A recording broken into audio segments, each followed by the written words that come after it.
August 5ರಿಂದ ರಾಜ್ಯದಲ್ಲಿ bus ಸಂಚಾರ ಸಂಪೂರ್ಣ ಬಂದ್ ಆಗಲಿದೆ. ವೇತನ ಪರಿಷ್ಕರಣೆಗಾಗಿ ಸಾರಿಗೆ ನೌಕರರು ಮುಷ್ಕರಕ್ಕೆ ಕರೆ ನೀಡಿದ್ದಾರೆ.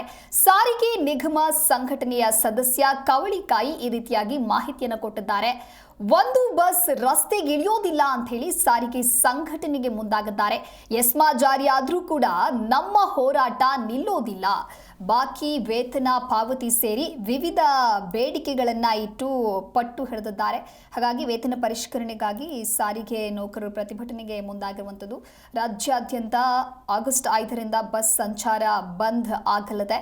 ಅನಿರ್ದಿಷ್ಟಾವಧಿ ಮುಷ್ಕರಕ್ಕೆ ಕರೆ ನೀಡಲಾಗಿದೆ. 4 ಸಾರಿಗೆ ನಿಗಮಗಳ ನೌಕರರ ವೇತನ ಪರಿಷ್ಕರಣೆ ಹಾಗೂ ಪರಿಷ್ಕರಣೆ ವೇತನ ಬಾಕಿ ಸೇರಿದಂತೆ ವಿವಿಧ ಬೇಡಿಕೆಗಳ ಈಡೇರಿಕೆಗೆ ಆಗ್ರಹಿಸಿ ರಾಜ್ಯದಾದ್ಯಂತ ಬಸ್ ಸಂಚಾರ ಸ್ಥಗಿತಗೊಳಿಸಿ ಮುಷ್ಕರಕ್ಕೆ ಕರೆ ನೀಡಲಾಗಿದೆ. ನಮ್ಮದು ಈಗಾಗಲೇ ಸುಮಾರು 1/1/2020ರಿಂದ ನಾವು ಏನು ಒಂದು ವೇತನ ಪರಿಷ್ಕರಣೆಗೆ ಆಗಬೇಕಾಗಿತ್ತು. ಆ ವೇತನ ಪರಿಷ್ಕರಣೆಯನ್ನು ಅವಾಗಲಿಂದ ನಾವು ಡಿಮ್ಯಾಂಡ್ ಇಟ್ಕೊಂಡು ಹೋರಾಟ ಮಾಡ್ತಾಯಿದ್ದೀವಿ.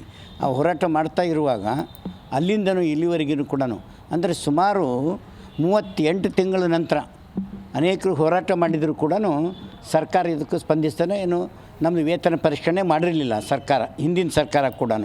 ಆ ಸರ್ಕಾರ ಮಾಡದೇ ಇದ್ದಾಗ ಮತ್ತೆ ನಾವು ಅದನ್ನು ಕೈಗೆ ಎತ್ತಿಕೊಂಡು 2023ರಲ್ಲಿ ಮತ್ತೆ ಹೋರಾಟ ಹಾಕ್ಕೊಂಡಾಗ ಮುಖ್ಯಮಂತ್ರಿ ಬೊಮ್ಮಾಯಿ ಅವರು ಇದ್ದಾಗ ಅದನ್ನು ಬೇಡಿಕೆ ಈಡೇರಿಸಿ 15% ವೇತನ ಪರಿಷ್ಕರಣೆ ಮಾಡಿದರು. ಆ 38 ತಿಂಗಳದ ಒಂದು ಏನು ಬಾಕಿ ಹಣ ಕೊಡಬೇಕಾಗಿತ್ತು, ಬಾಕಿ ಹಣವನ್ನು ಒಂದು ಏಕಸದಸ್ಯ ಕಮಿಟಿ ಮಾಡಿ ಅದರೊಳಗೆ ಯಾವತ್ತಿಂದ ಕೊಡಬೇಕನ್ನೋದನ್ನು ಅವರು ಅದ್ರಾಗ ನಿರ್ಧಾರ ಮಾಡೋಕ್ಕೆ ಹೇಳಿದ್ರು. ಮತ್ತು ಸಂಘಟನೆಗಳ ಜೊತೆ ಚರ್ಚೆ ಮಾಡಿ ನೀವೊಂದು ವರದಿ ಕೊಡಿ ಅಂತ ಹೇಳಿದರು ಅವರು. ಅವ್ರ ಪ್ರಕಾರ ಸರ್ಕಾರಕ್ಕೆ ಅದು ನೀವು ಒಂದು ಏಕಮೇವ ಸದಸ್ಯನ ಒಂದು